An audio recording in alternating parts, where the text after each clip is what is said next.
আমার ওটিপি থাক না, 10 মিনিট আছে।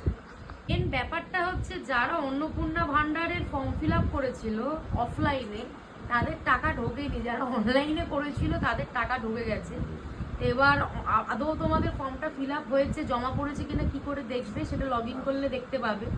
তা আমি একজনের করছি, ও অফলাইনে দিয়ে এসেছিল, এখন এসছে আমার কাছে। বলেছিলাম অনলাইনে করেনি, দেখো এই ওটিপি দেবো, দেখবো ফর্মটা জমা পড়েছে কি পড়েনি।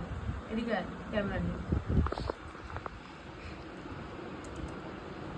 দিলাম ভেরিফাই এন্ড কন্টিনিউ। এই যে ফর্মই জমা পড়েনি, অফলাইনে দিয়েছিলে তো? অফলাইনে দিয়েছিল, ফর্ম জমা পড়েনি, এখন আবার অনলাইনে করব। তো পুরো করে নিয়ে তোমাদের বলছি। যদি অ্যাপ্রুভাল বা অ্যাপ্রুভড বা রিজেকশন হতো তাহলে সেটা দেখিয়ে দিত এইখানে।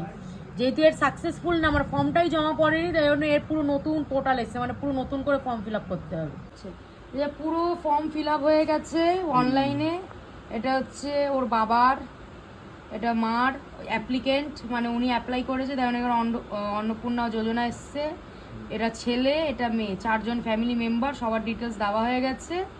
এবার ডিক্লারেশন কনসেন্টে গিয়ে এখানে টিক মেরে সাবমিট, এই সাবমিট হয়ে গেল অ্যাপ্লিকেশন।